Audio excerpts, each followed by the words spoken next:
नमस्ते दोस्त। आज की कहानी आप बस सुनेंगे नहीं, आप इसे महसूस करेंगे, क्योंकि यह कहानी है दो ठगों की। लेकिन ठहरिए, यह वो ठग नहीं है जो आप सोच रहे हैं। इनकी कहानी शुरू होती है चोरी से, पर खत्म होती है एक ऐसी सच्चाई पर जो दिल को हिला देती है। और यकीन मानिए, जिस मोड़ से इनकी जिंदगी पलटी है, वह मोड़ शायद आपने भी कभी महसूस किया होगा। जब इंसान गलती करता है, लेकिन उसका दिल अब भी अच्छाई की एक आखिरी चिंगारी बचाए रखता है। यह कहानी रात की तरह है, पहले काली, फिर डरावनी, और फिर अचानक एक छोटी सी रोशनी से भर उठने वाली। जैसे जैसे आप आगे बढ़ेंगे, एक पल ऐसा आएगा जब आप खुद से पूछेंगे, क्या इंसान सच में बदल सकता है? और शायद इस कहानी के अंत तक आपका जवाब बदल चुका होगा। तो अब अपनी सांसें थोड़ा धीमा करिए, रोशनी को थोड़ा मंद कर दीजिए और कानों को बस एक काम दीजिए, सुनना। क्योंकि आज रात हम छाया में छिपे उन दो चेहरों की सच्चाई खोलने वाले हैं, जो ठग बनकर दुनिया में आए, लेकिन इंसान बनकर दुनिया से पहचान पाए। और एक छोटी सी बात दोस्त, अगर ऐसी गहरी रोमांचक कहानियां आपके दिल में कुछ जगा देती हैं, तो इस चैनल को अपना साथी बनाइए, क्योंकि यहां हर रात एक नई कहानी, एक नई सांस और एक नया एहसास आपका इंतजार करता है। चलिए, अब हम दहलीज पार करते हैं उस अंधेरे की, जहां कहानी शुरू होती है और इंसानियत की एक किरण धीरे धीरे अपना रास्ता बनाती है। एक बार बार की स्याही में डूबी वह बस्ती हमेशा की तरह चुप थी, लेकिन उस चुप्पी के भीतर एक हल्की सी सरसराहट चल रही थी, मानो कोई छुपकर अपनी सांसों को भी दबा रहा हो। इसी वीरान रात में दो परछाइयां बस्ती के आखिरी सिरे पर बने पुराने कुएं के पास खड़ी थी। ये थे राघव और बलराम, पूरे इलाके में दो ठग के नाम से मशहूर, लेकिन दोनों की जिंदगी में ठगी से कहीं ज्यादा जख्म थे। राघव की आंखों में गुस्सा उतना ही गहरा था जितना उसका दर्द, और बलराम के चेहरे पर वह मुस्कान थी जो सिर्फ वह इंसान पहन सकता है जिसने जिंदगी के हर मोड़ पर खुद को धोखा खाते देखा हो। दोनों एक दूसरे के बिना अधूरे, क्योंकि दोनों को पता था कि यह दुनिया ईमानदारों की नहीं, चालाकों की है। पर सबसे बड़ी बात यह कि दोनों सिर्फ ठग नहीं थे, दोनों की ठगी के पीछे एक बेजोड़ दिमाग, अद्भुत प्लानिंग और दिल के किसी कोने में दबी इंसानियत थी जो समय और हालात ने उन्हें दिखाने नहीं दी। उस रात उनका एक नया खेल शुरू होने वाला था। सामने फैलती काली सड़क पर दूर दूर तक रोशनी नहीं थी, बस हवा की आवाज और दूर कहीं से आती कुत्तों की भौंक गूंज रही थी। बलराम ने अपनी जेब से पुरानी पॉकेट लाइट निकालकर राघव के चेहरे पर फेंकी और बोला, अरे ओ मास्टरमाइंड, आखिर कर क्या रहे हो? इतने बड़े प्लान के पहले तुम ऐसे शांत क्यों हो? राघव ने बिना उसकी तरफ देखे नीचे जमीन पर बने निशान को उंगलियों से छुआ और धीमी आवाज में बोला, क्योंकि पहली गलती आखिरी हो सकती है और आज हमें गलती की गुंजाइश नहीं है। बलराम हंस पड़ा, तू जितना सोचता है ना, उतना सोचकर तो लोग बूढ़े हो जाते हैं, लेकिन ठीक है, तेरी ये सोच ही हमें बाकी दुनिया से अलग बनाती है। पर राघव ने जवाब नहीं दिया। उसकी आंखों में कुछ और था, कोई पुरानी याद या कोई अनकहा डर। उनका टारगेट था धनराज चौधरी, शहर का बड़ा व्यापारी जो अपने आप को दानवीर समझता था, लेकिन उसकी दौलत की परतों के नीचे छुपा था शोषण, लालच और धोखा।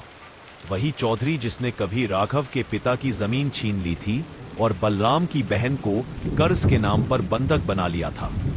राघव और बलराम ठग बने, शौक से नहीं, मजबूरी से। और आज का प्लान सिर्फ ठगी नहीं था, ये उनके पुराने जख्मों का हिसाब था। दोनों बस्ती के सिरों से निकलकर जंगल की तरफ बढ़ने लगे। चारों तरफ अंधेरा, लेकिन दोनों को रास्ता साफ दिख रहा था, क्योंकि ये रास्ता उन्होंने पहले ही 100 बार अपने दिमाग में घूम लिया था। चलते हुए बलराम ने पूछा, तो आज बस उसी को चूना लगाना है या कुछ और भी गेम है? राघव ने धीमे स्वर में कहा, आज सिर्फ खेल नहीं, आज कहानी लिखनी है, और हर कहानी में एक मोड़ होता है, वो मोड़ हम बनाएंगे।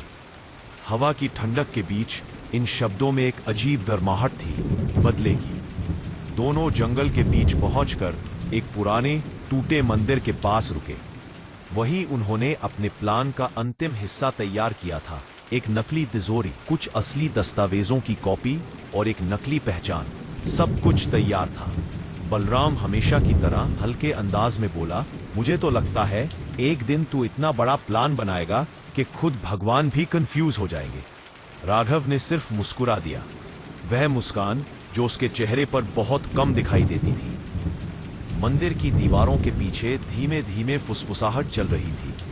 दो काली परछाइयां, दो ठग, दो कहानियां और एक बड़ा खेल। दूर शहर की रोशनियां हल्की सी चमक रही थीं, जैसे उन्हें अपनी ओर बुला रही हो। राघव ने मंदिर के टूटे शिखर की तरफ देखते हुए कहा, यहीं से शुरुआत करेंगे और आज जो होगा उसकी गूंज पूरे शहर में जाएगी। और फिर दोनों एक साथ शहर की तरफ बढ़ पड़े। धीरे पर कदमों में उतनी मजबूती थी कि उन्हें देखकर कोई भी कह सकता था, आज रात कुछ बड़ा होने वाला है। कुछ ऐसा जो ना सिर्फ उनकी जिंदगी बदलेगा बल्कि शायद पूरे शहर की कहानी भी। शहर की तरफ उतरती हुई रात अब और भी घनी हो चुकी थी और हवा में कुछ ऐसा था जो किसी बड़े तूफान के आने का संकेत दे रहा था। शहर की सीमा पर पहुंचकर राघव और बलराम ने एक दूसरे की तरफ देखा, जैसे दोनों बिना बोले ही जान चुके हों कि अब पीछे लौटने का कोई रास्ता नहीं। उनके सामने फैला हुआ शहर सोया हुआ था, लेकिन उसकी रगों में दौड़ती धड़कनों को ये दोनों ठग सबसे बेहतर समझते थे, क्योंकि ये शहर कमाई का नहीं, चालबाजी का था। और आज वे उसी शहर के सबसे बड़े खिलाड़ी को मात देने जा रहे थे। धनराज चौधरी का घर शहर के बीचों बीच एक किले की तरह खड़ा था, ऊंची दीवारों वाला, और अंदर सुरक्षा इतनी सख्त कि चिड़िया भी बिना पूछे नहीं घुस सकती।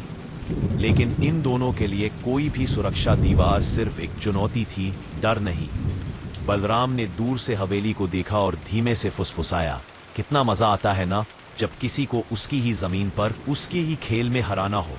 राघव ने ठंडी आवाज में जवाब दिया, आज मजा नहीं, हिसाब देना है, और यह हिसाब इतना छोटा नहीं होगा जितना उसने सोचा है।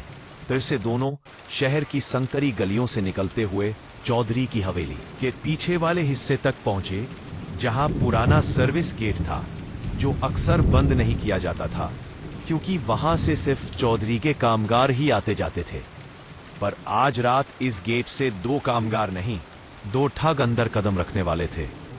बलराम ने जेब से नकली आईडी निकाली और मुस्कुराते हुए बोला, तेरा ये काम हमेशा कमाल करता है, कोई भी इसे देखे लगेगा हम सच में उसके आदमी हैं।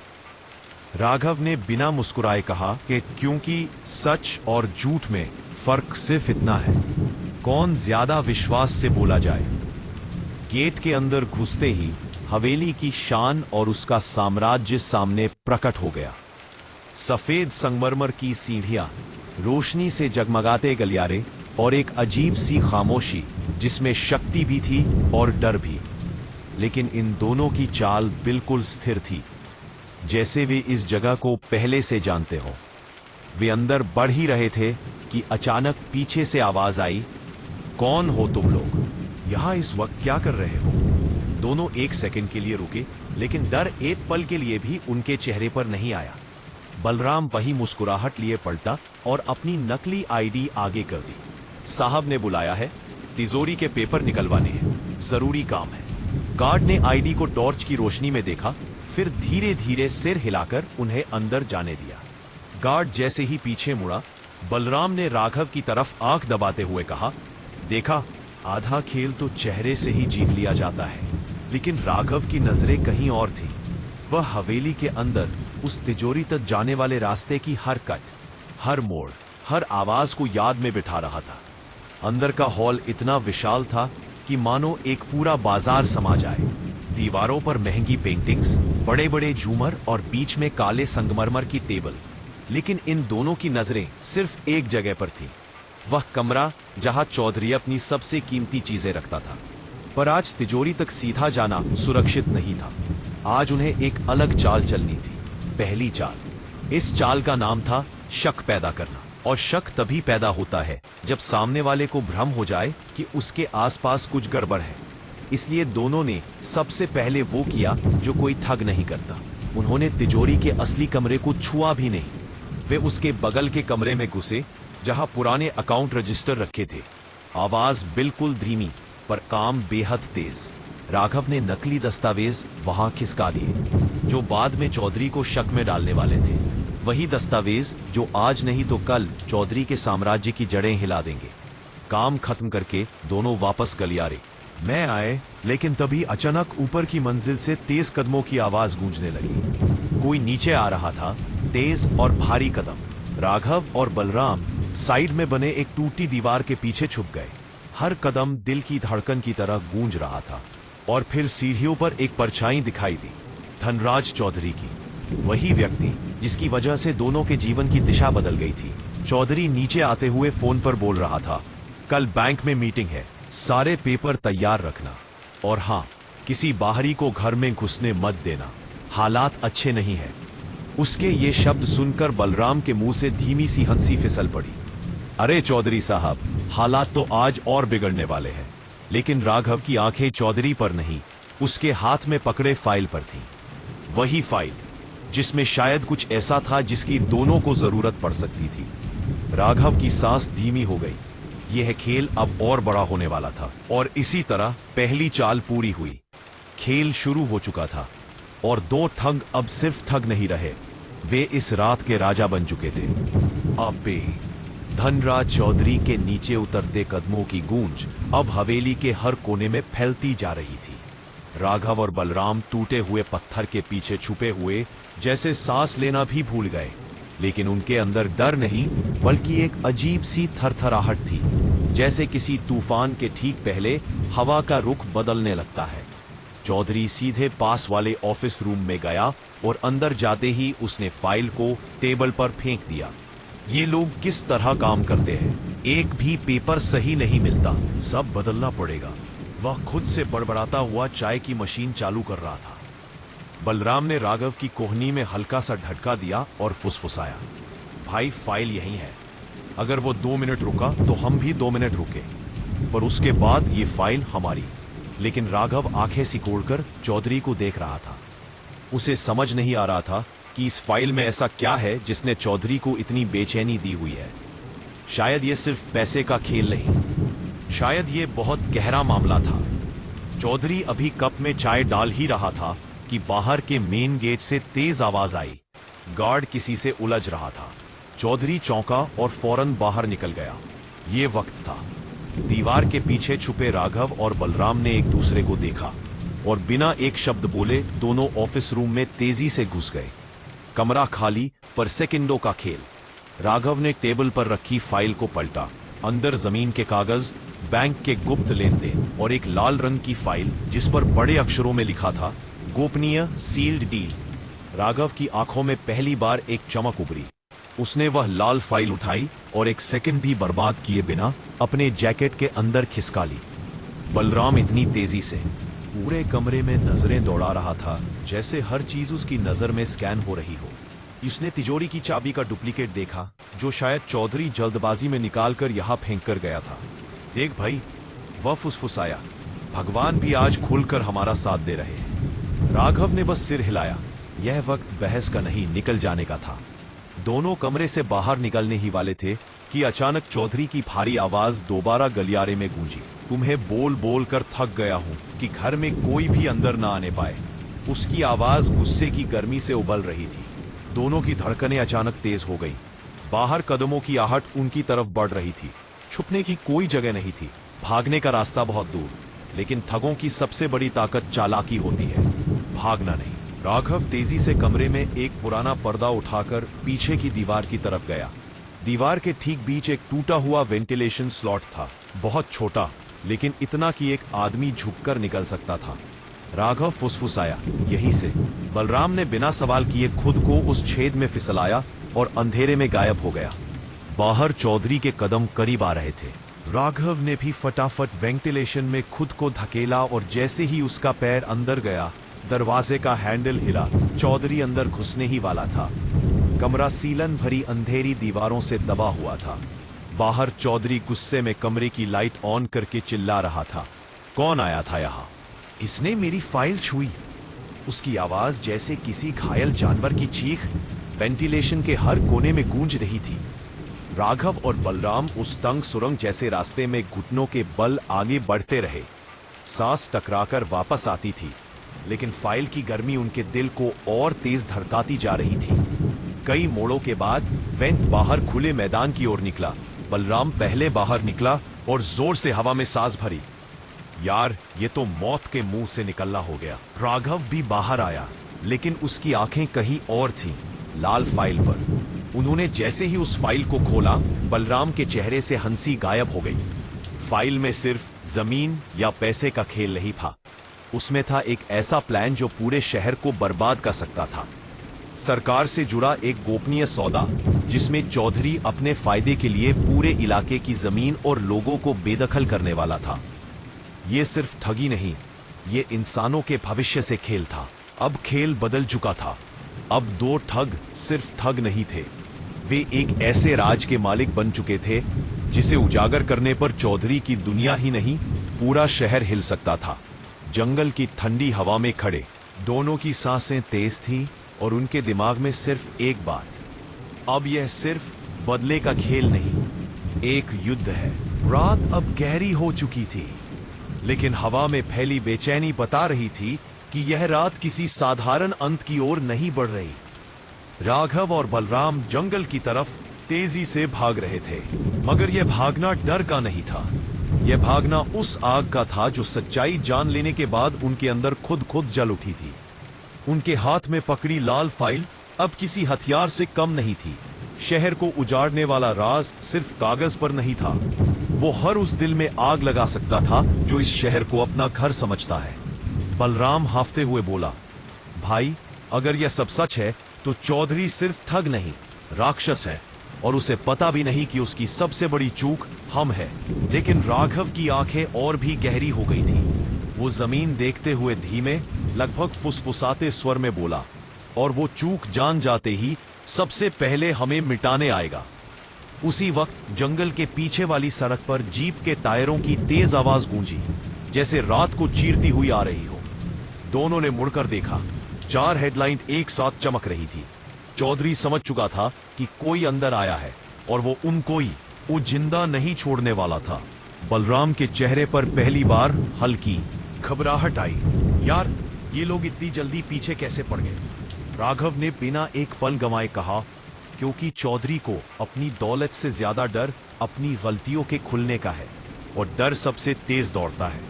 दोनों पैरों के बीच से दौड़ते हुए निकलने लगे, लेकिन सामने ऊंची झाड़ियां और कीचड़ था। जीपें अब सिर्फ 50 कदम दूर थी। जंगल में लगी फ्लैशलाइटें अंधेरे को चीर रही थी, किसी को भी भटकने का मौका दिए बिना। राघव अचानक रुका और बलराम का हाथ पकड़कर उसे एक पुरानी खाई की तरफ खींचने लगा। ये रास्ता? बलराम ने कहा, ये तो मौत की गली है। राघव ने उसी कड़क आवाज में जवाब दिया, और सीधा भागना पकड़ने का। हमें वह रास्ता चुनना है जिसकी उन्हें उम्मीद न हो। दोनों खाई में बने तंग रास्ते से नीचे उतरने लगे, जहां पैर फिसलने पर सीधे गहरी खाई में गिरने का खतरा था। जीपें ऊपर रुक गईं और गार्ड्स नीचे देखने लगे। नीचे गए हैं, पकड़ो उन्हें, आवाज ने हवा को चीर दिया। फायरिंग की पहली गूंज रात को और भी डरावना बना रही थी। गोलियों की चमक खाई की चट्टानों पर टूटकर बिखर रही थी, लेकिन दोनों ठग जैसे मौत के साथ होड़ लगाते हुए नीचे उतरते जा रहे थे। नीचे पहुंचकर उनके सामने एक और रास्ता खुला, पुरानी नदी की सूखी पट्टी, जहां पाले की वजह से जमीन सख्त हो गई थी। दोनों तेजी से भागे, लेकिन तभी राघव अचानक रुक गया। एक आदमी उनके सामने खड़ा था, काले कपड़ों में, चेहरे पर नकाब और हाथ में बंदूक। मौत उनके सामने खड़ी थी। बलराम रुकते ही बोला, अबे ये कौन है? वह आदमी बेआवाज बिल्कुल स्थिर खड़ा था, फिर बेहद धीमी आवाज में बोला, फाइल दे दो और बच जाओ। उसके शब्द इतने सपाट थे कि यह साफ था, यह सामान्य आदमी नहीं, चौधरी का सबसे खतरनाक आदमी, रणवीर, जिसे लोग परछाई कहते थे, क्योंकि वह दिखता कम और मारता ज्यादा था। राघव ने एक कदम आगे बढ़कर कहा, फाइल हम नहीं देंगे। रणवीर ने बंदूक उठाई। 1 सेकंड में मौत तय हो सकती थी, पर उस 1 सेकंड में बलराम की चालाकी जाग उठी। उसने अचानक अपना जूता उठाकर रणवीर की ओर फेंका। कोई सोच भी नहीं सकता कि एक ठग की चाल इतनी बेहूदी भी हो सकती है, लेकिन रणवीर एक सेकंड के लिए चौंक गया। यही वह सेकंड था जो दोनों की जान बचाने वाला था। राघव ने तुरंत बलराम को खींचा और दोनों नदी की पट्टी के बाएं किनारे की ओर दौड़ पड़े। रणवीर ने गोली चलाई। गोली बालों के पास से गुजरती हुई चट्टान में धंस गई। लेकिन ठगों की चाल हमेशा सीधी नहीं होती। वे भागते हुए दो दिशाओं में बंट गए। रणवीर एक को पीछा करे वो दूसरा बच जाए। रणवीर राघव के पीछे गया क्योंकि राघव ज्यादा शांत और खतरनाक लग रहा था। बलराम पीछे मुड़कर चिल्लाया, राघव उधर मत जा, वह मौत का रास्ता है। लेकिन राघव ने सुनना छोड़ दिया था। वह एक ऐसे रास्ते पर दौड़ रहा था जिसे सिर्फ वह जानता था, क्योंकि ये वही रास्ता था जहां बचपन में उसने अपने पिता के साथ लकड़ियां जुटाई थी। उस समय ये सुरक्षित लगा था, लेकिन समय बदल चुका था और अब वहां जमीन नहीं थी, सिर्फ टूटे पत्थरों का ढेर था। पीछे रणवीर की आवाज गूंजी, भाग ले जितना भाग सकता है, पर लंबा नहीं। राघव एक बड़े पत्थर पर चढ़ा ही था कि उसके नीचे की मिट्टी ढह गई। उसका पैर फिसला, जमीन टूट गई और राघव नीचे गहरी खाई की ओर गिर गया। बलराम ने दौड़ते दौड़ते देखा, पर वह सिर्फ उसका साया देख पाया जो अंधेरे में गायब हो गया। उस चीख ने रात को चीर दिया, राघव, और भाग ले। जंगल अचानक मौन हो गया। रणवीर चट्टान के ऊपर खड़ा नीचे देख रहा था, फिर ठंडी आवाज में बोला, एक खत्म। फिर सच अभी खत्म नहीं था। बलराम की आंखों में आग जल चुकी थी और लाल फाइल अभी भी उसके पास थी। अब कहानी सिर्फ दो ठगों की नहीं रही, अब यह एक ठग और एक परछाई के बीच शुरू हुआ युद्ध था। रात के सन्नाटे में जंगल की ठंडी हवा उस हादसे की गूंज ढो रही थी जहां राघव का शरीर अंधेरी खाई में गिरता हुआ गायब हो गया था। बलराम की आंखों में जो दर्द था वह किसी साधारण ठग का दर्द नहीं था। वह उस इंसान का दर्द था जिसने दुनिया से लड़ना सीखा था, पर अपने भाई को खोने की कल्पना भी नहीं की थी। उसके कदम लड़खड़ा रहे थे, लेकिन उसका दिल पहले से कहीं ज्यादा ठोस हो चुका था। उसका चेहरा गुस्से और बदले के मिश्रण से जल रहा था। रात काली थी, पर बलराम की सोच उससे भी ज्यादा अंधेरी। लाल फाइल उसके सीने से चिपकी थी, जैसे वह अब उसका सबसे बड़ा हथियार हो, और उसी हथियार की वजह से उसका भाई उससे छीन लिया गया।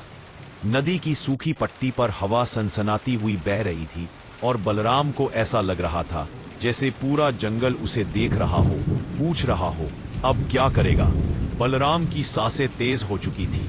वह खुद पर काबू नहीं रख पा रहा था, पर उसे दौड़ना ही था। वह बार बार पीछे मुड़कर देखता, जैसे उम्मीद हो कि राघव अंधेरे से निकलकर वापस आ जाएगा। लेकिन सच किसी के आने का इंतजार नहीं करता, और बलराम अब सच के सामने खड़ा था, अकेला। उसने खुद से कहा, राघव, तू मरा नहीं, तू नहीं मर सकता, क्योंकि मुझे तुझसे वादा निभाना है। और वो रात को चीरते हुए एक ही दिशा में भागने लगा, शहर की ओर। पीछे रणवीर के लोग जंगल में फैले हुए थे। हर तरफ फ्लैशलाइटें चमक रही थी, जैसे मौत अपनी आंखें खोलकर शिकार ढूंढ रही हो। बलराम के पैरों में अब दर्द महसूस ही नहीं हो रहा था। उसकी आंखें गुस्से की तपिश से जल रही थी और उसका दिमाग सिर्फ एक बात से भरा था, राघव के गुम होने का बदला। लेकिन दौड़ते दौड़ते जैसे उसे कुछ महसूस हुआ, कोई उसका पीछा कर रहा था। पत्तों की सरसराहट उसकी सांसों से भी तेज सुनाई दे रही थी। वो अचानक रुक गया। सामने काले कपड़ों में दो साए खड़े थे। फाइल दे दे, उनमें से एक बोल पड़ा, और तेरी मौत आसान हो जाएगी। बलराम के होठों पर एक धीमी सी मुस्कान आई, एक ऐसी मुस्कान जो सिर्फ वह इंसान दे सकता है जिसने अभी अभी अपने भाई को खोया है और अब बस बदला देखता है। उसने फाइल को और कसकर पकड़ लिया और बोला, आसान मौत? अरे भाई, ठगों की दुनिया में मौत भी ठगी जाती है। और अगले ही पल वह जंगल की दूसरी दिशा में छलांग लगाकर दौड़ पड़ा। दोनों साए उसके पीछे थे। अंधेरे में भागते हुए उसके पैर कांपे, लेकिन उसका इरादा नहीं।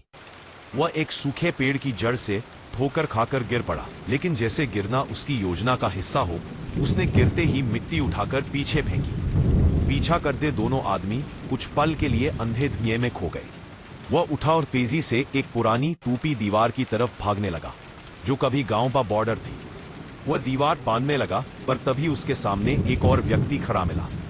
उसका चेहरा नकाब में था, लेकिन उसकी आंखें चमक रही थी, ठंडी, निर्दयी और शिकारी। बलराम एक पल के लिए थम गया। तू रणवीर नहीं है, बलराम ने धीरे कहा। उस आदमी की आवाज आई, नहीं, रणवीर का आदेश पूरा करने आया हूं, फाइल दो। बलराम ने उसकी आंखों में झांकते हुए कहा, फाइल? ये फाइल तेरी औकात से बड़ी है। और बिना कोई संकेत दिए अचानक उसने दीवार से टकराकर वापस उस आदमी पर झपट्टा मारा। वे दोनों जमीन पर गिर पड़े और संघर्ष शुरू हो गया। उस आदमी की ताकत बहुत ज्यादा थी। उसने बलराम का गला पकड़ लिया और चिल्लाया, खत्म कर दूंगा। बलराम को सांस लेने में दिक्कत होने लगी, लेकिन उसने अपनी आखिरी ताकत से अपनी कोहनी उसकी नाक के नीचे दे मारी। एक तेज चीख निकली। आदमी ने गला छोड़ दिया। बलराम तेजी से उठा और दीवार फांदकर दूसरी तरफ कूद गया। उसकी टांगों में दर्द था, खून निकल रहा था, लेकिन वह रुका नहीं। उसके सामने खेतों का खुला मैदान था और उसे उसी दिशा में जाना था जहां उम्मीद की एक आखिरी रोशनी थी।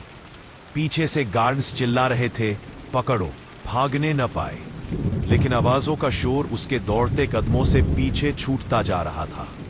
अचानक कुछ दूरी पर उसे एक पुराना जर्जर मंदिर दिखाई दिया। वही मंदिर जहां उसने और राघव ने पहली बार ठगी का बड़ा प्लान बनाया था। जैसे ये जगह उसके लिए किसी इशारे की तरह थी। वह मंदिर के अंदर दौड़ते हुए घुसा, जहां टूटी मूर्तियों और धूल भरे फर्श के बीच उसने खुद को छुपा लिया। बाहर गार्ड्स की आवाजें आ रही थी, यहीं कहीं होगा, ढूंढो। पर मंदिर के अंदर एक अलग ही ऊर्जा थी, जैसे दीवारें उसे अपने भीतर छुपा रही हो। बलराम भारी सांस लेते हुए दीवार से टिक गया और लाल फाइल को खोलने लगा। उसमें लिखे शब्द जैसे आग की तरह चमक रहे थे। हर पन्ना एक ऐसा सच था जिसे अगर दुनिया के सामने रख दिया जाए तो चौधरी का पूरा साम्राज्य ढह सकता था। उसमें सिर्फ जमीन हड़पने के दस्तावेज नहीं थे, उसमें सरकार के अफसरों की मिलीभगत, खुफिया सौदे और उन बस्तियों की लिस्ट थी जिन्हें मिटाने की तैयारी थी। बलराम की आंखें फैल गईं। उसने विस्पर किया, राघव यार, तू गया नहीं है, तुझे इस लड़ाई में वापस आना होगा, क्योंकि ये लड़ाई हमारी सोच से बहुत बड़ी है। लेकिन तभी मंदिर के बाहर एक धीमी मगर बहुत साफ आवाज आई, फाइल वहीं रख दे बलराम, वरना ये मंदिर तेरा आखिरी ठिकाना होगा। युद्ध अब शुरू नहीं होगा, युद्ध अभी शुरू हो चुका है। हवेली के टूटे हुए दरवाजे के उस पार अब अंधेरा नहीं था, बल्कि एक अजीब सी शांति फैली हुई थी। एक ऐसी शांति जो तूफान के ठीक पहले उतरती है। राघव और कबीर दोनों अंदर कदम रखते ही रुक गए। दीवारों पर जालों की परत थी, लेकिन फर्श पर ऐसे ताजे पैरों के निशान थे जैसे कोई अभी अभी गुजरा हो। हवा में धूप और चंदन की हल्की सी गंधा थी, जो किसी भी छोटी हुई हवेली में कभी नहीं मिल सकती। कबीर ने धीमे स्वर में कहा, यह जगह छोड़ दी गई नहीं है, कोई इसे आज भी संभालता है। राघव ने उसकी बात का जवाब नहीं दिया, बस अपनी टॉर्च की रोशनी फर्श पर घुमाता रहा। रोशनी कुछ फीट आगे जाते ही एक धातु की चमक पर ठिठक गई, एक पुरानी लोहे की चाबी। राघव ने उसे उठाया और पल भर के लिए दोनों की आंखें एक दूसरे से मिली। दोनों को बिना कहे समझ आ गया कि यह चाबी साधारण नहीं है। वे और आगे बढ़े और लंबा गलियारा उन्हें एक विशाल कमरे तक ले गया। कमरे के बीचों बीच एक भारी पत्थर की टेबल थी, जिसके चारों ओर लकड़ी की टूटी कुर्सियां बिखरी पड़ी थी, लेकिन टेबल पर धूल नहीं थी, जैसे किसी ने हाल ही में यहां बैठकर कुछ किया हो। राघव ने टेबल पर पड़े एक पीले कागज को उठाया। उस पर पुराने जमाने की लिखावट में सिर्फ 2 शब्द लिखे थे, हम लौटेंगे। कबीर का दिल तेजी से धड़कने लगा। ये 2 ठग, उसने फुसफुसा कर कहा। राघव ने धीरे धीरे सिर हिलाया, हाँ, और शायद वे हमारी सोच से कहीं ज्यादा खतरनाक है। अचानक पीछे के दरवाजे की कुंडी हिली। दोनों एक साथ मुड़े, लेकिन वहां कोई नहीं था, बस हवा थी, या शायद कोई छाया, जो इतनी तेजी से हटी कि उनका दिमाग उसे पकड़ नहीं पाया। कमरे से बाहर निकलते हुए उन्हें बाईं दीवार में एक छोटा सा दरवाजा दिखा। लगभग छुपा हुआ। कबीर ने चाबी निकाली और दरवाजे में लगाकर घुमाया। क्लिक की आवाज गूंजते ही दरवाजा धीरे से खुल गया। अंदर की हवा ठंडी थी और लंबे तहखाने जैसी लगती थी। दोनों नीचे उतरने लगे। नीचे अंधेरा घना था, पर जैसे जैसे वे चलते गए दीवारों पर किसी ने लाल रंग से कुछ लिख रखा था। तारीखें, शहरों के नाम और हर नाम के सामने एक वृत्त। ऐसा लगता था जैसे कोई अपने किए हुए कामों की सूची बना रहा हो। तहखाने का आखिरी कमरा सबसे अजीब था। उसके बीच में एक पुराना लकड़ी का बक्सा रखा था जिस पर एक ताला लटका हुआ था। राघव ने बक्से को अपने पैरों से छुआ। बक्सा हल्का था, जैसे अंदर कुछ हो ही ना, मगर ताले पर वही निशान उकेरा था जो उन्होंने पहले सड़क किनारे वाली चिट्ठी में देखा था। कबीर ने पूछा, अगर अंदर कुछ नहीं है तो ताला क्यों? राघव ने कहा, हो सकता है इसका असली राज ताले में ही हो। दोनों ने मिलकर ताला तोड़ा। जैसे ही बक्सा खुला, दोनों की सांसें रुक गईं। अंदर एक काला नक्शा था, किसी शहर का नहीं, पूरे जिले का। हर स्थान पर लाल बिंदु बने थे और बीच में एक बड़ा गोल चिन्ह, ठीक उसी जगह पर जहां वे इस समय खड़े थे। नक्शे के नीचे एक और कागज था जिस पर लिखा था, अगर तुम यहां तक पहुंच गए तो समझ लो खेल अभी शुरू हुआ है। राघव का चेहरा सख्त हो गया। वे हमें देख रहे हैं और शायद कब से देख रहे हैं। तभी तहखाने में ऊपर की ओर किसी के तेज कदमों की आवाज गूंजी। कोई भारी शरीर वाला आदमी शायद सीढ़ियां उतर रहा था। दोनों ने एक दूसरे को देखा और बिना समय गंवाए दूसरी ओर बने पुराने निकास दरवाजे की ओर दौड़ पड़े। दरवाजा बहुत मुश्किल से खुला, लेकिन खुल गया। वे बाहर निकले तो खुद को हवेली के पीछे घने जंगल में पाया, लेकिन पीछे से आने वाली आवाजें यह साफ बता रही थीं कि जिस आदमी के कदमों की धमक सुनी थी वह कोई साधारण आदमी नहीं था। कोई उनका पीछा कर रहा था। दोनों पेड़ों की आड़ में छुपते हुए दौड़ते रहे, पर जंगल जैसे अंतहीन था। अचानक वे एक चट्टान पर पहुंचे जहां पानी बहुत नीचे गिर रहा था, अर्थात आगे रास्ता खत्म। उनके पीछे कदमों की आवाज नजदीक आ चुकी थी। राघव ने फुसफुसाकर कहा, अगर पकड़े गए तो यह खेल यही खत्म हो जाएगा। कबीर ने पूछा, तो? राघव ने कबीर का हाथ पकड़ा और कहा, कभी कभी बचने के लिए गिरना जरूरी होता है। और बिना दूसरी बार सोचे दोनों चट्टान से नीचे की ओर छलांग लगा दी। पानी की तेज गूंज ने उनके गिरने की आवाज को पूरी तरह निगल लिया। ऊपर खड़ा वह रहस्यमय आदमी चट्टान के किनारे पहुंचा। उसने नीचे झांका, फिर धीमे से मुस्कुराया। भागते रहो, खेल तो अब असली मजेदार होगा, उसने बुदबुदाया। फिर उसने अपनी जेब से एक पुराना सिक्का निकाला, ठीक वही सिक्का जो उस पुराने नक्शे पर बने चिन्ह जैसा दिखता था, और उसे पानी में फेंक दिया। सिक्का हवा में घूमता हुआ नीचे गिरा, जहां राघव और कबीर बेहोश पत्थरों के बीच पड़े थे, भीगे हुए, घायल लेकिन अभी जिंदा। खेल खत्म नहीं हुआ था, खेल तो बस अब शुरू होने वाला था। पानी की तेज लहरों ने राघव और कबीर को काफी दूर बहा दिया था। पहाड़ों के बीच गिरता हुआ झरना उन्हें एक पतली पण गहरी नदी में ले आया था। दोनों लगभग बेहोश पड़े थे। पत्थरों से टकराए हुए शरीर दर्द से कराह रहे थे। कुछ देर बाद कबीर की आंखें धीरे धीरे खुली। ऊपर आसमान धुंधला था, सूरज बादलों में छुपा हुआ। उसने हिलने की कोशिश की, मगर जैसे शरीर जवाब दे रहा हो। राघव, उसने टूटी हुई आवाज में पुकारा। कोई जवाब नहीं आया। डर उसकी नसों में दौड़ गया। वह घिसटते हुए राघव के पास पहुंचा और उसे हिलाया। राघव ने हल्की सी कराह निकाली और आंखें खोली। हम जिंदा है? उसने धीमे से पूछा। कबीर ने थकी हुई मुस्कान दी। शायद उसी आदमी ने गलत सोचा था कि हम मर गए होंगे। राघव ने आसमान की तरफ देखा। नहीं, उसने गलत नहीं सोचा। उसने हमें खुद मरने के लिए छोड़ा है। इसका मतलब है उसे यकीन है कि हम लौटेंगे। कबीर ने हक्का होकर पूछा, और उसे इससे क्या फर्क?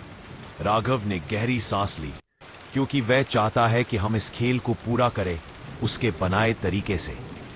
दोनों ने किसी तरह खुद को खड़ा किया।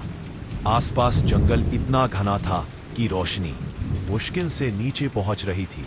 भूख ठंड और दर्द ने शरीर को कमजोर कर रखा था, लेकिन आगे बढ़ना जरूरी था क्योंकि कोई कहीं शायद उन्हें देख रहा था। कुछ दूरी पर उन्हें धुआं उठता दिखा। ये खतरे का संकेत भी हो सकता था और मदद का भी, मगर उनके पास चुनने का विकल्प नहीं था। दोनों लंगड़ाते हुए उस तरफ बढ़े। जैसे जैसे वे पास पहुंचे, उन्हें मनुष्य के बोलने की आवाजें सुनाई देने लगी। कबीर ने राघव के कंधे को पकड़ा। अगर ये उसी आदमी के लोग हुए तो? राघव ने कहा, अगर ये उसके लोग हैं तो हम वैसे भी कहां सुरक्षित हैं। दोनों सावधानी से झाड़ियों के पीछे छुपकर देखने लगे। आगे एक छोटा सा डेरा था और 2-3 ग्रामीण आग के पास बैठे बातें कर रहे थे। उनकी बातचीत सुनकर उन्होंने समझा कि ये आम लोग हैं, किसी पास के गांव के। राघव और कबीर आगे बढ़े और जैसे ही ग्रामीणों ने उन्हें देखा, एक बुजुर्ग आदमी चीख पड़ा, अरे ये लोग तो मरने वाले लगते हैं। ग्रामीणों ने उन्हें सहारा देकर बैठाया, पानी दिया और सूखे कपड़े लाकर पहनाए। कुछ देर बाद जब दोनों थोड़ा संभल गए, बुजुर्ग ने पूछा, बेटा कौन हो तुम? इस खतरनाक जंगल में कैसे पहुंचे? राघव और कबीर एक पल को चुप रहे।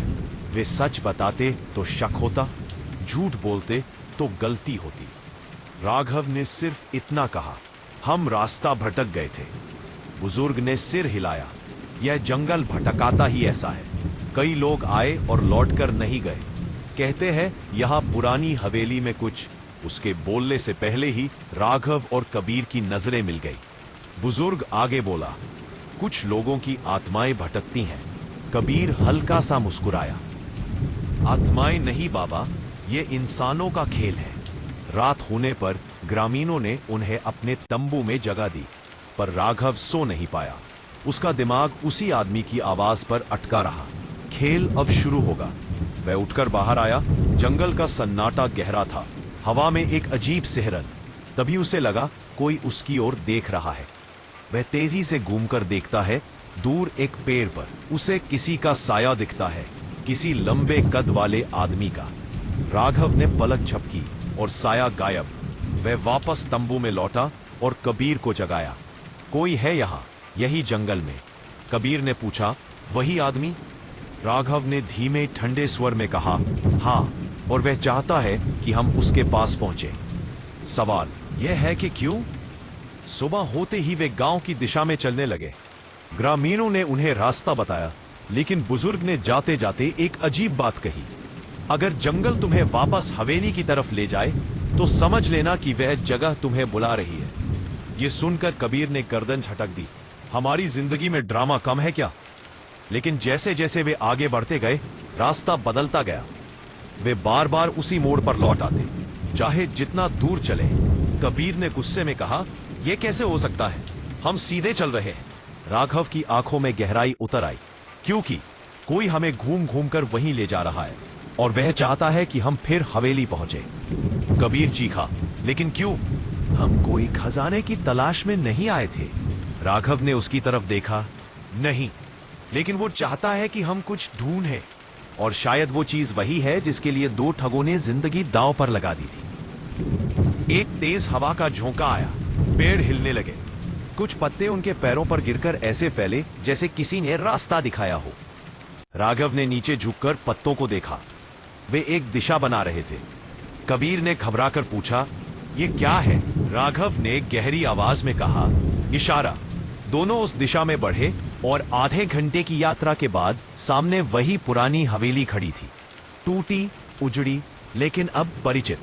कबीर के पैरों तले जमीन खिसक गई। हम वापस यहीं कैसे आ गए? राघव ने हवेली की टूटी खिड़कियों को देखा। उनके पीछे अब कोई खड़ा था, शायद वही आदमी। उसने धीरे से कहा, क्योंकि खेल का अगला राउंड यही शुरू होगा। दोनों ने एक लंबी सांस ली और हवेली के मुख्य दरवाजे की ओर आगे बढ़ गए, जहां अंधेरा उन्हें अंदर निगलने के लिए तैयार था। एक बेनते है सा, एक दिया है, एक हिया नहीं है। हवा में ठंडक थी, लेकिन उस ठंडक के पीछे एक और एहसास था, किसी अनदेखी निगाह का। हवेली का दरवाजा इस बार खुला हुआ था, जैसे किसी ने पहले से ही उनकी वापसी की भविष्यवाणी कर ली हो। राघव ने बिना कुछ बोले कदम आगे बढ़ाए। यह दरवाजा हमारे लिए ही खुला है, बाकी किसी के लिए नहीं। कबीर डर और गुस्से के बीच झूलते हुए बोला, किस तरह का खेल खेल रहा है वो आदमी? राघव ने गंभीर स्वर में कहा, जिस खेल में हम दोनों मोहरे हैं और वो हमें अपनी जगह ले जाने वाला है। जैसे ही दोनों अंदर गए, हवेली एकदम शांत थी, लेकिन यह वही खामोशी थी जिसमें कुछ छुपा होता है। दीवारों पर पुराने चित्र धुंधले थे, फर्श पर दरारें थीं और बीच बीच में सूखी मिट्टी के ढेर थे। लेकिन एक चीज बिल्कुल नई थी, आधी जली हुई मोमबत्ती। कमरे के बीचों बीच अभी भी धुएं की पतली सी लकीर ऊपर उठ रही थी। किसी ने इसे अभी अभी बुझाया था। कबीर की रीढ़ में सिहरन दौड़ गई। इसका मतलब वो आदमी यहीं था अभी कुछ मिनट पहले तक। राघव ने मोमबत्ती उठाकर सूंघी। मिनट नहीं, सेकंड। कबीर ने गुस्से में दीवार पर मुक्का मारा। ये हमें चूहे की तरह घुमा रहा है। राघव ने उसकी पकड़ मजबूत करते हुए कहा, चूहे वो होते हैं जो समझ ना पाए। हम समझ रहे हैं, बस उसे पकड़ने के लिए थोड़ा और करीब जाना होगा। हवेली के भीतर एक लंबा गलियारा था, जिसके दोनों ओर कई पुराने कमरे थे। पहले सभी दरवाजे बंद थे, पर अब कुछ आधे खुले थे, जैसे कोई उन्हें अंदर बुला रहा हो। पहला कमरा पूरी तरह खाली था, दूसरा कमरा भी खाली, लेकिन तीसरे कमरे में एक पुराना तिजोरी का ढांचा रखा था और उसके ऊपर एक कागज। राघव ने कागज उठाया। उस पर हाथ से लिखी हुई एक लाइन थी, तुम जितना करीब आते हो, सच उतना तेज दौड़कर तुमसे दूर जाता है। कबीर के चेहरे पर गुस्सा उभर आया। अब ये दार्शनिक बन रहा है। राघव कागज को देखता रहा, मानो उन शब्दों के पीछे छिपा कुछ पढ़ रहा हो। नहीं, ये हमें भ्रमित करना चाहता है, लेकिन इस बार गलत करेंगे तो फंसेंगे हम ही। अचानक गलियारे के अंतिम सिरे से तेज आवाज आई, जैसे किसी भारी वस्तु को फर्श पर घसीटा गया हो। दोनों चौंक कर उधर दौड़े, पर वहां पहुंचने पर केवल धूल थी और फर्श पर एक ताजा निशान, गहरी खरोंच। तब बनती जब कोई भारी तिजोरी, मेज या बॉक्स जोर से घसीटा जाए। लेकिन वहां कोई वस्तु नहीं थी, सिर्फ वह खरोंच जो आगे, फिर एक मोड़ लेती हुई तहखाने की दिशा में जाती थी। कबीर ने कहा, मतलब वह हमें तहखाने में ले जाना चाहता है। राघव ने सिर हिलाया। हाँ, और शायद वहीं इस खेल का असली चेहरा है। तहखाने की सीढ़ियां नम थी और नीचे अंधेरा लटक रहा था। लेकिन इस बार जब वे नीचे उतरे, उन्हें एक अजीब सी रोशनी दिखाई दी। एक लाल बल्ब जल रहा था, जो पहले नहीं था। कमरे के बीचों बीच एक पुरानी मेज थी और उसके ऊपर पड़ा था एक टेप रिकॉर्डर। कबीर के चेहरे पर हैरानी उभरी। ये कब आया यहां? राघव ने टेप चलाया। जैसे ही बटन दबाया, उसी रहस्यमय आदमी की आवाज कमरे में गूंज उठी। अगर तुम यहां तक पहुंच चुके हो तो बधाई, तुम दोनों वही हो जिसका मुझे इंतजार था। टेप की आवाज ठंडी थी और हर शब्द ऐसा था जैसे सीधा नसों में उतरता हो। दो ठगों की कहानी अभी पूरी नहीं हुई है, क्योंकि उनकी असली विरासत अभी तक किसी ने खोजी नहीं। और वही विरासत तुम्हें भी चाहिए। अगर नहीं चाहिए तो तुम आज रात इस हवेली से बाहर जिंदा नहीं निकलोगे। कबीर ने तुरंत टेप रोक दिया। ठगों की विरासत? इसका मतलब यह आदमी उनके बारे में हमसे ज्यादा जानता है। राघव ने मेज पर पड़े कागजों को देखा। कई नक्शे, कुछ पुराने नोट्स, कुछ कोड और एक तस्वीर। तस्वीर देखकर दोनों के पैरों तले जमीन खिसक गई। तस्वीर में दो लोग थे, ठग, जिनकी कहानी सुनकर वे इस खेल में फंसे थे। लेकिन तस्वीर के पीछे खड़ा तीसरा आदमी, वही साया, वही कदगाठी, वही शक्ल, बस चेहरा थोड़ा धुंधला। कबीर ने फुसफुसाया, क्या ये वही है, वही आदमी? क्या ये तीसरा ठग है? राघव ने कहा, या शायद कोई ऐसा जो उन दोनों से भी बड़ा खिलाड़ी था। तभी उनके पीछे से एक आवाज आई, धीमी पर स्पष्ट। सही सोचा तुमने, खेल तो उन दो ठगों का था, लेकिन असली खिलाड़ी मैं था। दोनों मुड़े। तहखाने के दरवाजे पर वही रहस्यमय आदमी खड़ा था। उसने एक कदम आगे बढ़ते हुए कहा, अब समय आ गया है कि तुम दोनों मेरी कहानी का हिस्सा बनो। और तहखाने का दरवाजा अपने आप बंद होने लगा, भारी आवाज के साथ, जैसे उनके पीछे दुनिया का आखिरी रास्ता बंद हो रहा हो। तहखाने का दरवाजा जैसे ही भारी धमाके के साथ बंद हुआ, पूरा कमरा हल्का सा हिल गया। राघव और कबीर दोनों उस नकाबपोश आदमी को घूरते रहे। उसकी चाल में ऐसी शांति थी जैसे किसी को डराने की जरूरत ही न हो, क्योंकि वह जानता था कि डर पहले से ही हवा में तैर रहा है। उसने धीरे से कहा, तुम दोनों ने बहुत दूर तक पीछा किया, जितनी तुम में हिम्मत थी उससे ज्यादा। कबीर ने गुस्से में कहा, हमने पीछा नहीं किया, तू हमें खींच कर लाया है इस खेल में। आदमी हंसा, ऐसी हंसी जो इंसानी कम और शिकार को देखकर जानवर ज्यादा करता है। मैंने नहीं, कहानी तुम्हें खुद खींच कर लाई है, और कहानी लिखी थी उन दो ठगों ने जिनके नाम आज भी इस जिले में फुसफुसाहट की तरह घूमते हैं। राघव उसकी आंखों में घूरता रहा। हम क्यों? हम कौन है आखिर? आदमी कदम कदम बढ़ते हुए मेज तक पहुंचा। उसने बक्से से एक काला पुराना डायरी जैसा कुछ निकाला और कहा, क्योंकि तुम दोनों उन ठगों के खून से जुड़े हो। यह सुनकर कबीर के पैरों में जैसे बिजली दौड़ गई। क्या बकवास है, हम उन लोगों को जानते तक नहीं। आदमी शांत स्वर में बोला, जानते नहीं, लेकिन तुम्हारी रगों में उनका खून है। तुम दोनों उन्हीं की पीढ़ी हो, उनके वारिस। राघव के मन में कई यादें उभरने लगी। उसका दादा, जिसने हमेशा अतीत के बारे में बोलने से बचा था, वह पुरानी तिजोरी, वह साया। क्या यह आदमी सच बोल रहा था? वह डायरी राघव की ओर फेंकते हुए बोला, खुद पढ़ लो ताकि मेरे शब्दों पर शक न रहे। राघव ने कांपते हुए हाथों से डायरी खोली। शुरुआती पन्नों में दो नाम थे, धर्मवीर और सुल्तान। दो ठग, उनकी पूरी कहानी और उनके काम। लेकिन एक पन्ना ऐसा था जिसने उसकी सांस रोक दी। उस पर लिखा था, हमारे बाद जो दो खून इस मिशन को आगे ले जाएंगे वे हमारे असली वारिस होंगे। कबीर ने झपट कर डायरी ली और उसके हाथों में पन्ने कांपते रहे। ये क्या है? हमारा नाम यहां क्यों है? ये कैसे? आदमी ने जवाब दिया, क्योंकि तुम्हें पता हो या ना हो, तुम्हारे दादा और उनके दादा धर्मवीर और सुल्तान के ही लोग थे। ये खेल तुम्हारी नसों में बहुत पहले लिखा गया था। कबीर गुस्से में चीखा, अगर तू सच बोल रहा है तो तू कौन है आखिर? आदमी धीरे धीरे पास आया। उसकी आवाज में एक कड़वाहट थी। मैं वह हूं जिसे उन्होंने धोखा दिया और जिसे उनके बाद सब कुछ समेटना पड़ा। मैं तीसरा ठग। यह सुनकर दोनों पीछे हट गए। यह वही शक था जिसका डर उन्हें पहले ही था, पर अब यह सच था। कबीर कांपते स्वर में बोला, तो तू हमसे क्या चाहता है? आदमी की आवाज तेज हो गई। उनकी विरासत पूरी करना। उन्होंने जो शुरू किया था वह एक मिशन था, एक खजाने, एक राज और एक सच्चाई का। उन्होंने मेरे साथ धोखा किया, खजाना लेकर गायब हो गए, और तुम दोनों उनके खून होने के नाते उस खजाने की चाबी हो। राघव ने शांत लेकिन ठंडे स्वर में कहा, और अगर हम इनकार कर दें? आदमी ने मास्क हटाया। उसका चेहरा घायल, कटों से भरा और आंखों में जंगली आग। तो तुम दोनों भी उसी अंधेरे में गायब हो जाओगे जहां वो दोनों गायब हुए थे। उसने दीवार के एक बटन को दबाया और तहखाने का पूरा फर्श हिलने लगा। कुछ सेकंड में नीचे की जमीन दो हिस्सों में बट गई और एक बड़ा मेटल का ढांचा ऊपर उठा, एक स्टील का कक्ष जिस पर कोड लिखा था। आदमी ने उंगली से इशारा करते हुए कहा, यह है असली विरासत।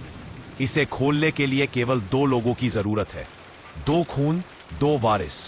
तुम दोनों। एक पारी, कबीर ने फुसफुसाते हुए कहा। अगर ये जाल हुआ तो? आदमी मुस्कुराया, ये जाल नहीं, किस्मत है, और किस्मत से कोई भाग नहीं सकता।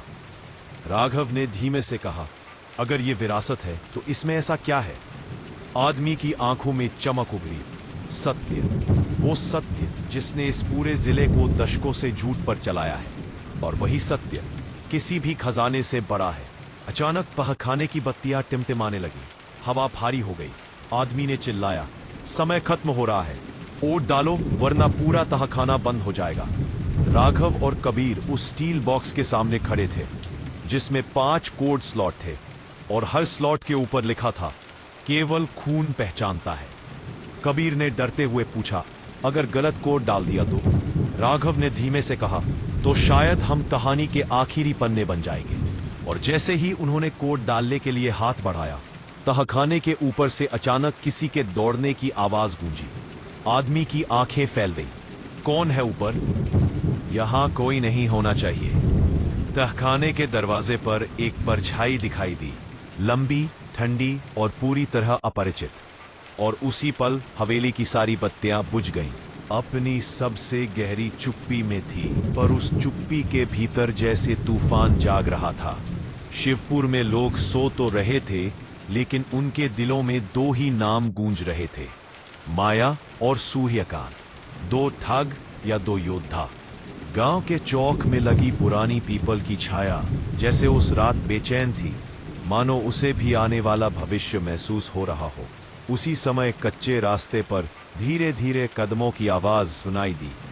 माया और सूर्यकांत लौट रहे थे, पर पहली बार उनके कदम भारी थे। जीत उनके हाथ में थी, दुश्मन पकड़े जा चुके थे, लेकिन जो सबसे कठिन लड़ाई बाकी थी वह खुद गांव के लोगों के दिलों से थी। जैसे ही वे गांव के पास पहुंचे, अचानक मशालों की रोशनी भड़क उठी।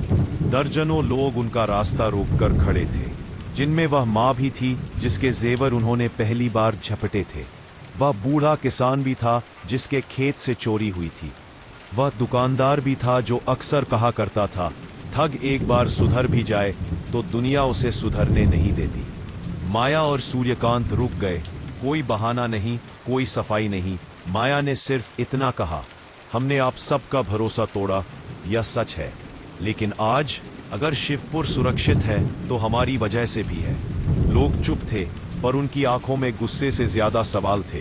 तभी भीड़ को चीरता हुआ कदमों की खड़खड़ाहट गूंजी। शिवपुर का सबसे सम्मानित वृद्ध दयानंद बाबा आगे आए। उनकी आंखें गहरी थीं, पर उनमें एक अजीब गर्माहट थी। उन्होंने कहा, जिसने गलती की है वह अगर गलत राह पर ही चलता रहे तो वह अपराधी है, लेकिन जिसने गलती की और फिर वही गलती अपने दिल को चीरते हुए ठीक करने की ठान ली, वह अपराधी नहीं, वह इंसान है। पूरा गांव शांत हो गया। माया की आंखें भर आईं, सूर्यकांत के कंधे ढीले पड़ गए। इतने में दूर से पुलिस जीप की आवाज आई। गांव वाले सहम गए।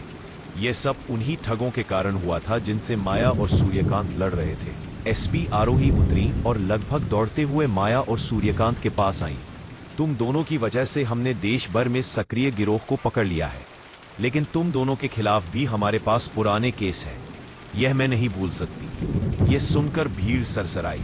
अब असली फैसला होने वाला था। कुछ महिलाएं बोली, इन्हें छोड़ दो, इन्हें दूसरा मौका दो। कुछ ने कहा, कानून से ऊपर कोई नहीं। हवा में तनाव था। तब एसपी आरोही ने कहा, अगर गांव चाहे तो मैं इन दोनों के लिए सुधार का विशेष प्रावधान लागू कर सकती हूँ, यानी सजा की जगह सेवा।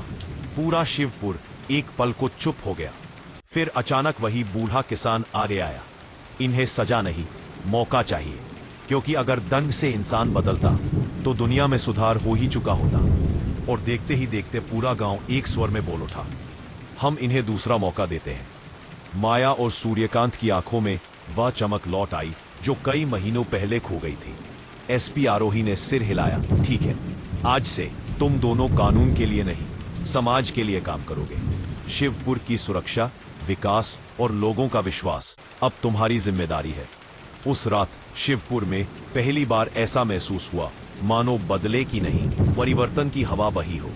अगले कुछ हफ्तों में माया और सूर्यकांत ने अपने आप को पूरी तरह गांव की सेवा में झोंक दिया। स्कूल की मरम्मत से लेकर अस्पताल की व्यवस्था तक, खेतों की सिंचाई से लेकर रात की सुरक्षा गश्त तक, दोनों ने दिन रात एक कर दिए। धीरे धीरे गांव के लोग उन्हें ठग नहीं, अपने रक्षक कहने लगे। और फिर एक शाम जब सूर्य ढल रहा था, दो छोटे बच्चे उनके पास आकर बोले, भैया दीदी, आप हमारे हीरो हो। वह शब्द हीरो उन्हें अंदर तक बदल गया। माया ने आकाश की ओर देखा, मानो कोई अदृश्य शक्ति उसे मुस्कुराकर आशीर्वाद दे रही हो। तब सूर्यकांत ने कहा, हम ठग नहीं थे, हालात ने हमें ठग बनाया और अब हालात हमें इंसान बना रहे हैं। उसी रात दोनों ने एक मौन व्रत लिया। अब से उनका हर कदम रोशनी की ओर होगा। चाहे दुनिया बदले या ना बदले, वे खुद को कभी फिर अंधेरे में नहीं गिरने देंगे। शिवपुर की पगडंडियों पर उनके संघर्ष की छाप थी, उनकी वापसी की कहानी थी और उनका नया जीवन था, जहां ठगी नहीं, ठानना था, जहां डर नहीं, निडरता थी, जहां चोरी नहीं, चरित्र था। और आखिर में जब गांव के स्कूल की नई बिल्डिंग का उद्घाटन हुआ, माया ने बच्चों को संबोधित करते हुए कहा, गलत चीजें जिंदगी में कभी रास्ता नहीं बनती, सिर्फ मोड़ बनाती है। और मोड़ का मतलब हमेशा यही नहीं होता कि सब खत्म हो गया। कभी कभी मोड़ का मतलब होता है अब से शुरुआत बेहतर होगी। और शिवपुर के लोग जानते थे माया और सूर्यकांत की कहानी अभी खत्म नहीं हुई, वह तो बस अब शुरू हुई है। शिवपुर में बदली हवा स्थिर हो चुकी थी, पर इस शांति के नीचे एक हलचल धीरे धीरे पनप रही थी। एक ऐसी हलचल जिसे माया और सूर्यकांत अभी महसूस नहीं कर पा रहे थे। गांव में उनका नाम सम्मान से लिया जाने लगा था, बच्चे उन्हें अपने सपनों की मिसाल मानने लगे थे और बुजुर्ग उन्हें अपने घरों का सहारा। लेकिन हर उजाले के पीछे कहीं न कहीं एक अंधेरा इंतजार करता ही है। एक रात जब दोनों गांव के स्कूल से लौट रहे थे, अचानक दूर जंगल के पास हलचल सुनाई दी। अंधेरे में दो परछायां भागती हुई दिखी। वे वही बचे हुए सदस्य थे उस बड़े गैंग के जिन्हें पहले पकड़ा नहीं जा सका था। वे छिपकर वापस लौटे थे बदला लेने के लिए। यह बात माया और सूर्यकांत के दिल में कोई डर नहीं लाई, लेकिन जिम्मेदारी जरूर जगाई।